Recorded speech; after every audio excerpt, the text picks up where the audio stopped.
दोस्तों, आज मैं एक पिता और बेटी की दिल को छू लेने वाली कहानी सुना रही हूँ। इस कहानी पर आपकी क्या राय है, हमें कमेंट करके जरूर बताएं। कहानी पसंद आए तो लाइक और शेयर करना बिल्कुल भी ना भूलें। चैनल पर नए हो तो चैनल को सब्सक्राइब जरूर करें। अपने पापा की धाकड़ छोड़ी। रानी के फोन की घंटी लगातार बज रही थी। उसने आँख खोला तो देखा रात के 2 बज रहे थे।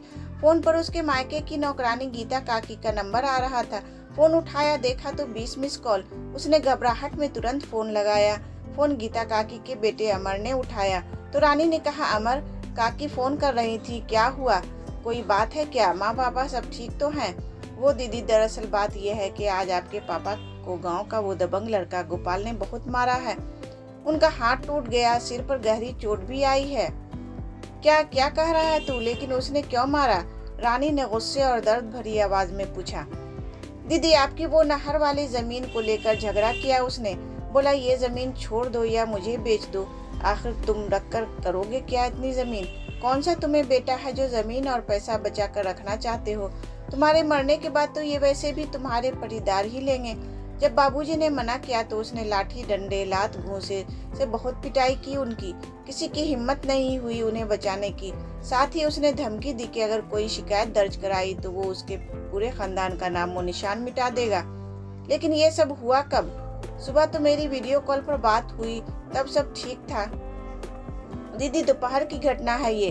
बाबूजी ने तो आपको बताने से मना किया था, लेकिन माँ और मुझसे रहा नहीं गया। आज बाबूजी बहुत रो रहे थे। उनके आंसू देखकर सबको रोना आ रहा था। जितनी मुंह उतनी बातें हो रही थी। कोई कहता कि बेटा होता तो आज गोपाल की हिम्मत ना होती जमीन पर नजरें डालने की, तो कोई कुछ कहता। रानी की आंखों से झरझर आंसू गिरने लगे। उसने फोन काट दिया। उसके रोने की आवाज सुनकर बगल में सोए उसके पति दीपक ने कहा, रानी, किसका फोन था? क्या हुआ, बताओ तो सही। रानी ने रोते हुए सारी बात बताई तो दीपक ने कहा, तुम रोना बंद करो, मैं अपने कुछ परिचय के दोस्तों से बात करता हूँ। वो कल बाबूजी के साथ जाकर पुलिस कंप्लेन कर देंगे। रोते हुए रानी ने कहा, दीपक, एक बात पूछूं, बुरा तो नहीं मानोगे? दीपक ने कहा, पूछो, क्या पूछना है? रानी ने कहा, अगर कोई तुम्हारे पापा के साथ ऐसा करता तो भी तुम यही करते?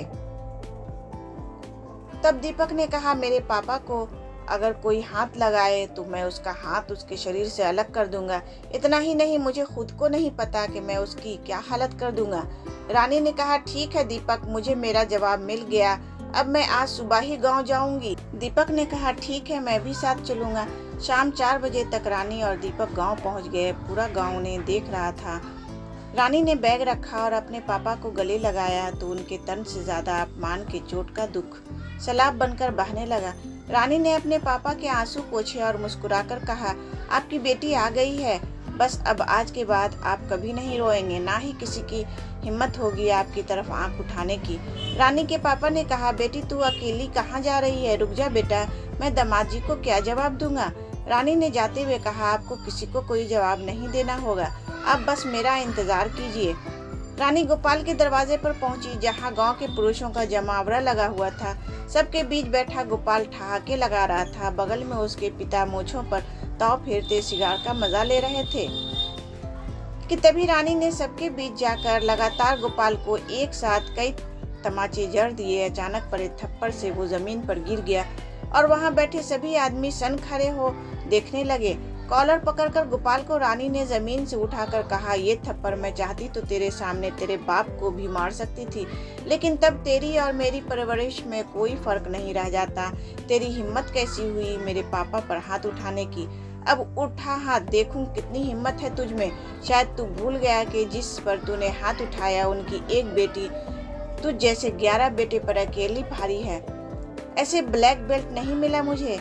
और अगर डॉक्टर रानी किसी की जान बचाना जानती है तो वक्त आने पर किसी की जान ले भी सकती है। चल उठा लाठी, देखूं तेरी लाठी और तुझ में कितनी ताकत है। माहौल में एकदम सन्नाटा छा गया था, क्योंकि किसी को भी उम्मीद नहीं थी कि रानी इस तरह का कदम उठाएगी। तमाशबीन बनी भीड़ भी आज खुश थी। रानी अपने माता पिता की इकलौती संतान थी, जिसे पढ़ा लिखा कर उसके पापा ने उसे डॉक्टर बनाया था। उसके आत्मरक्षा के लिए जूडो, कराटे से लेकर हर वो गुण सिखाए थे जिससे वो हमेशा निडर, आत्मनिर्भर रह कर समाज में सम्मान के साथ अपना जीवन जिए। अपने बेटे का यह हाल देख गोपाल के पापा ने कहा, रे छोरी, तेरी ये मजाल जो तू मेरे बेटे को सबके सामने मारे। तेरे बापू ने तुझे शिक्षा ही दी है सिर्फ, लगता है संस्कार देना भूल गया। रानी ने तब कहा, काका मेरे बापू ने तो मुझे शिक्षा और संस्कार दोनों दिए, लेकिन तन्ने के दियो अपने बेटी को, ना शिक्षा ना संस्कार, कुछ भी ना दियो। अच्छा होता कि थोड़ी तमीज सिखा देते, पर कोई ना, मैं सिखा दूंगी। अब आगे से ये कुछ भी करने से पहले 100 बार सोचेगा, और इस थप्पड़ की गूंज आजीवन इसके कानों में रहेगी। गोपाल ने हाथ उठाने की जैसे ही कोशिश की, वहां दीपक भी पुलिस के साथ आ चुका था। पुलिस ने कहा, हमें तो बड़े दिनों से तलाश थी इसकी, लेकिन कोई गवाही ही देने को तैयार नहीं था। लेकिन कहते हैं ना कि एक ना एक दिन बुराई का अंत होता ही है। रानी के पापा आज गर्व से फूले नहीं समा रहे थे। दीपक ने उनको गले लगाकर कहा, बाबूजी आप अकेले नहीं हैं, आपकी ये धाकड़ बेटी ऐसे कई बेटों पर भारी है। तब रानी के पापा ने मुस्कुराकर उसे गले लगा लिया, ताली बजाती। गीता काकी ने कहा, देखा मालिक, आप बेकार में ही डर रहे थे। मैं न कहती थी कि अपनी रानी धाकड़ छोरी है। अब तो मैं यही चाहूंगी कि मेरे अमर को भी रानी बेटी जैसी एक छोरी हो जाए बस। कहानी को पूरी सुनने के लिए आपका बहुत बहुत धन्यवाद दोस्तों।